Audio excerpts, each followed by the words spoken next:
Hello everyone and welcome to a very special episode. This week we're taking care of Dale's Demon for Jamie from Dead Dodge Garage. If you don't know why this car is so important to him, well, go check his channel out. You'll understand. This build may be pretty simple and relatively quick, but man, it's going to be pretty when it's done. Yeah, there's not even a lot of modification that needs to be done to this. I'm going to paint it, of course. Foggy's going to do the details. But the only thing that I've got to do to the body is grind off the hood scoops. Once we get it out of the goo, we'll get on to grinding off the hood scoops or the vents or whatever those things are. On a side note, if you haven't subscribed to Dead Dodge Garage yet, you are really missing out. We have learned so much from Jamie. Not to mention that he's the first stop on the Stone Soup tour. Okay, I promise my shameless plugging is over.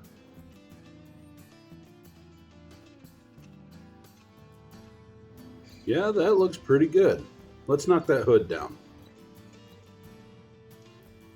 Someone suggested to me that it might be easier to use the face of a diamond wheel to try to get these knocked down.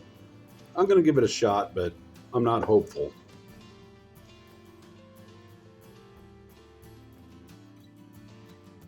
Yeah, it almost seems like the outer edge of the diamond wheel is easier to use than the face.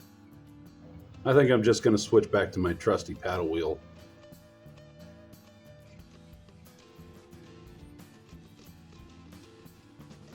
You can't say I didn't try it, though.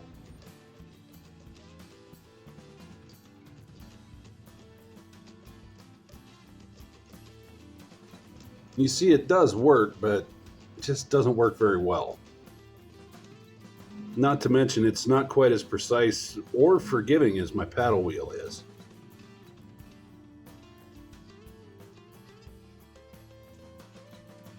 You're going to see that I actually wound up taking a tiny little nick out of the fender right here.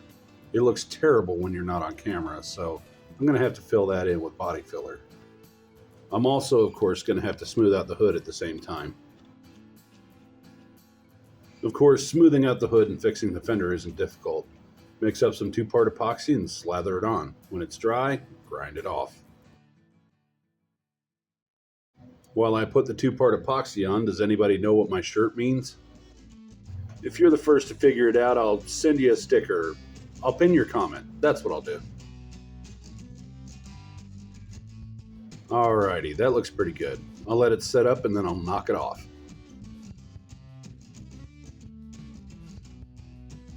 Super special thanks again to Eric Jasper for sending us this pin file set. This thing has turned out to be one of the most handy tools that we have here in the shop. I don't want to make you suffer through all this sanding, so what do you say we get it into primer?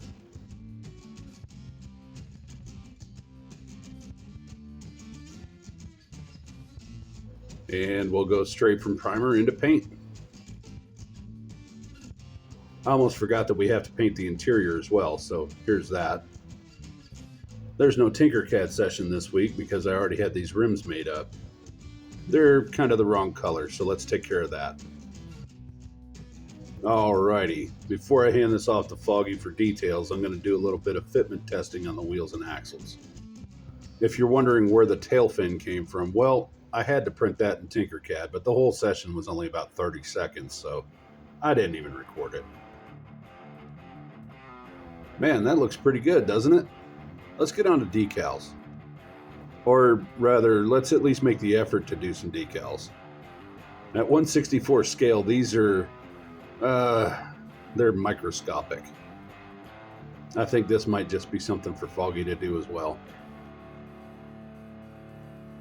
Yeah, I almost lost it right there.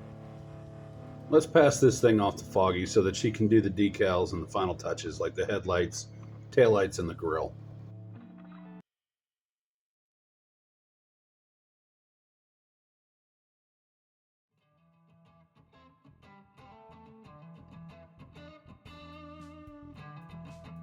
Once she takes care of that, I'll put everything back together and it's on to the glamour shots.